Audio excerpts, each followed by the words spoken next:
रात गहरी होने के बाद ससुर जी ने मेरे कमरे का दरवाज़ा खटखटाया और मुझसे बोले, बहू, मैं बाथरूम में गिर गया था और मेरी कमर में बहुत दर्द हो रहा है। अगर तुम थोड़ी मालिश कर देती तो शायद मुझे थोड़ा आराम मिल जाता। मैंने उन्हें अपने बिस्तर पर लेटा लिया और धीरे धीरे उनकी कमर की मालिश करने लगी। पर इसके बाद जो हुआ उसकी आप कल्पना भी नहीं कर सकते, क्योंकि इसके बाद मेरी पूरी जिंदगी बिखर गई थी। हेलो दोस्तों, आज की इस अनोखी कहानी में आप सभी का स्वागत है।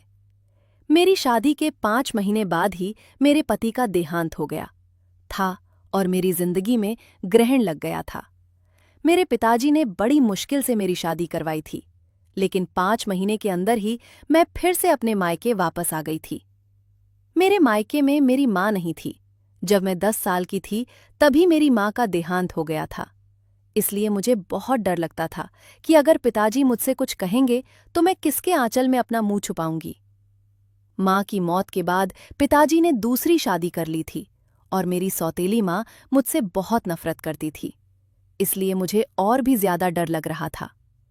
मेरी सौतेली माँ अक्सर मुझे ताने देती थी कि पहले अपनी माँ को खा गई और फिर अपने पति को भी खा गई।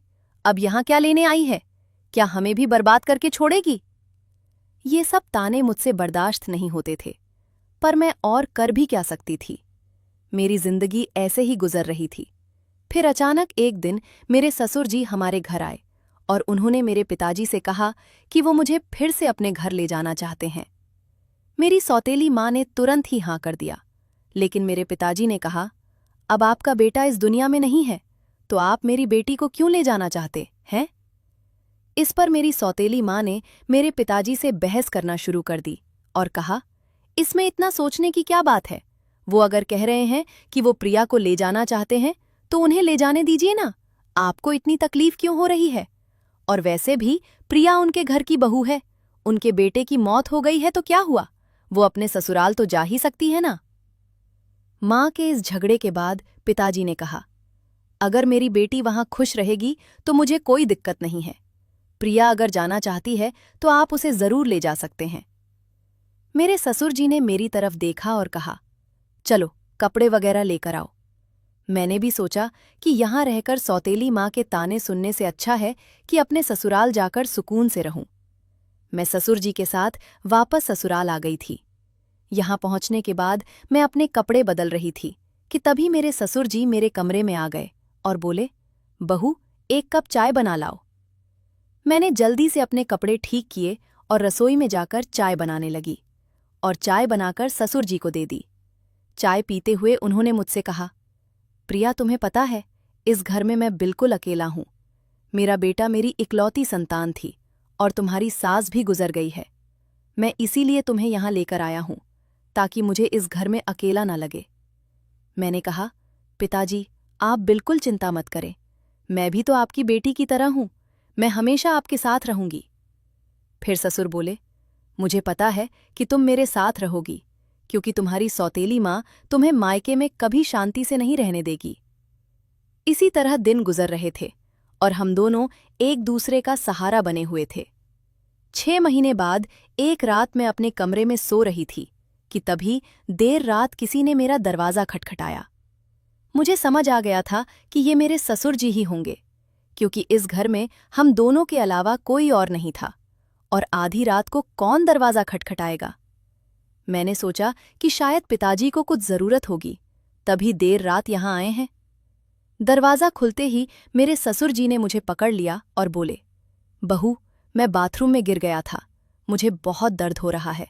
अगर तुम थोड़ी मालिश कर दो तो मुझे आराम मिल जाएगा।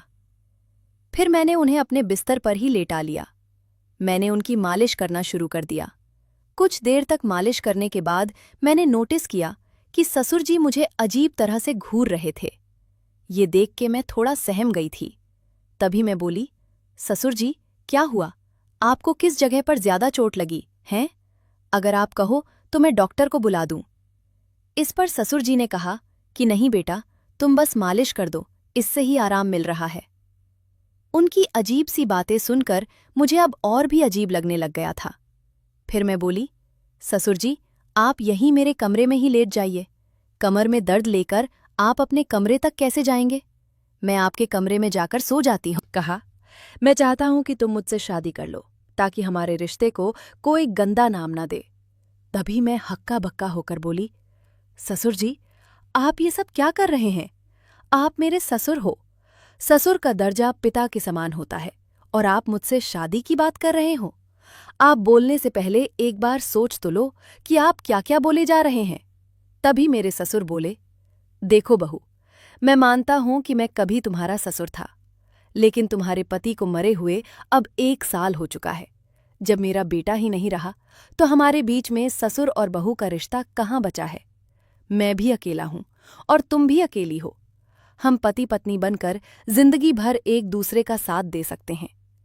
उनकी ये बातें सुनकर मेरा मन विचलित हो गया था। मैं आगे और कुछ भी नहीं बोल पाई। एक और सौतेली माँ के अत्याचार और दूसरी तरफ ससुर जी का ये अजीब व्यवहार। मैं तो इन दोनों के बीच ही फंस गई थी। जैसे तैसे रात बीती और अगली सुबह मैं अपने ससुर जी की बातों पर सोच विचार करने लग गई। ससुर जी का प्रस्ताव मुझे असंभव लग रहा था, लेकिन वास्तविकता मुझे कुछ निर्णय लेने पर मजबूर कर रही थी। फिर मुझे ख्याल आया कि मैं अपने पिताजी से जाकर बात करती हूँ, लेकिन ये सब बातें अपने खुद के पापा से करने की हिम्मत मुझ में नहीं हुई, क्योंकि मुझे पता था कि पिताजी से बात करने के बाद मेरी जिंदगी में और भी नई समस्याएं आ सकती हैं। इसलिए मैं उनके पास नहीं गई। एक दिन ऐसे ही शाम को फिर से मेरे ससुर जी ने मुझसे कहा, बहू, मैंने तुमसे कुछ गलत नहीं चाहा। मैं बस इतना चाहता हूं कि तुम हम दोनों के सोने जीवन में खुशियां भर दो। मैं अकेले नहीं रह सकता और तुम भी कब तक अकेले रहोगी? तुम्हें भी तो पति की जरूरत सताती होगी। ससुर जी के मुंह से फिर से ये सब बातें सुनकर मैं तो अंदर से कांपने लगी थी और आगे कुछ बोल ही नहीं पाई। समय धीरे धीरे बीतता चला जा रहा था और ऐसे ही धीरे धीरे मेरे और ससुर जी के बीच एक अजीब सा संबंध बनता चला जा रहा था। पति की मौत के बाद मैंने सोचा था कि अब मैं इस दुनिया में बिल्कुल अकेली हो गई हूं, लेकिन मेरे ससुर जी ने मेरे प्रति जो भावनाएं जाहिर की थीं, उन्होंने मेरे जीवन को एक नई दिशा में मोड़ दिया। उनके शब्दों ने मुझे भीतर तक झकझोर कर रख दिया था। जब भी मैं सोने जाती थी तो उनकी कही हुई बातें मुझे परेशान करती थीं। वो कहते थे कि मेरे साथ रहने से उन्हें अपने अकेलेपन का एहसास नहीं होता और वो चाहते थे कि हम दोनों एक नई जिंदगी की शुरुआत करें। उस रात की बातचीत के बाद मैंने खुद को बहुत असमंजस में पाया। मेरे मन में कई सवाल उठ रहे थे कि क्या ये करना सही होगा? क्या ये समाज के नियमों के खिलाफ नहीं जाएगा? लोग क्या कहेंगे कि पति के मरने के बाद अपने ही ससुर से शादी कर ली? लेकिन कहीं न कहीं मेरे दिल में ये बात भी थी कि शायद सच में मेरे ससुर अकेलेपन से जूझ रहे हैं। मैंने बहुत सोच विचार के बाद उनसे बात करने का फैसला किया। एक रात मैंने ससुर जी के दरवाजे की कुंडी खटखटाई। उन्होंने दरवाजा खोला और मुझे देखकर थोड़ा हैरान हुए। मैं उनके कमरे में गई और बोली, ससुर जी, मैं आपसे एक बहुत जरूरी बात करना चाहती हूं। उन्होंने मुझे बैठने के लिए बोला और बड़ी गंभीरता से पूछा, क्या हुआ बहू, तुम इतनी रात गए क्यों आई हो? मैं थोड़ी हिम्मत जुटाते हुए बोली, ससुर जी, मैंने आपके प्रस्ताव के बारे में बहुत सोचा है। मैं समझती हूं कि आप अकेलेपन से जूझ रहे हैं और एक साथी की जरूरत महसूस कर रहे हैं, लेकिन इस रिश्ते के लिए मेरी एक शर्त है कि हमारे बीच हमेशा प्यार और सम्मान का रिश्ता रहेगा। आप मुझे बेटी की तरह सम्मान देंगे और मैं आपको पिता की तरह आदर दूंगी। क्या आपको मेरी शर्त मंजूर है? उन्होंने मेरी बात को ध्यान से सुना और फिर कहा, मुझे तुम्हारी शर्त मंजूर है। मैं इस प्यार और सम्मान को हमेशा बनाए रखूंगा। उनकी ये बात सुनकर मेरे दिल का बोझ थोड़ा हल्का हो गया था। फिर कुछ दिनों के बाद हमने एक छोटे से समारोह में शादी कर ली। ये शादी समाज की नज़र में असामान्य थी, लेकिन हमने अपनी स्थिति को स्वीकार कर लिया था। शादी के बाद के दिन मेरे लिए बेहद चुनौतीपूर्ण रहे। गांव ने, लोगों ने तरह तरह की बातें करना शुरू कर दिया था। रिश्तेदारों ने भी हमसे दूरी बना ली थी, लेकिन हमने इन सब की परवाह किए बिना अपने जीवन में आगे बढ़ने का फैसला किया। हमारे रिश्ते में धीरे धीरे प्यार और समझ बढ़ने लगी थी। ससुराल में पहले जहां मैं खुद को असहज महसूस करती थी, अब वहीं घर मुझे अपना सा लगने लगा था। ससुर जी हर संभव प्रयास करते थे जिससे मैं खुश रहूं। उन्होंने मेरी हर छोटी बड़ी जरूरत का ख्याल रखा था और मेरी सारी ख्वाहिश पूरी करते थे। हमारे रिश्ते में धीरे धीरे एक नए तरह का प्यार और सम्मान उभरने लगा। उनके साथ बिताए हर पल ने मुझे कुछ नया सिखाया और मुझे एहसास हुआ कि कभी कभी जीवन हमें ऐसे मोड़ पर ले आता है जहां हमें अपने फैसलों पर पुनर्विचार करना पड़ता है। आज मैं अपने ससुर जी के साथ एक नई जिंदगी जी रही हूं और हमारे बीच का प्यार और सम्मान पहले से भी अधिक मजबूत हो गया है और वह मेरी जिंदगी के सबसे महत्वपूर्ण इंसान बन चुके हैं। कमेंट करके जरूर बताइएगा कि आपको यह कहानी कैसी लगी। अगर आपको यह कहानी पसंद आई हो तो इसे लाइक करें और अपने दोस्तों के साथ भी शेयर करें। आगे भी ऐसी रोमांचक कहानियों के लिए हमारे चैनल को सब्सक्राइब करें और बेल आइकन दबाना ना भूलें।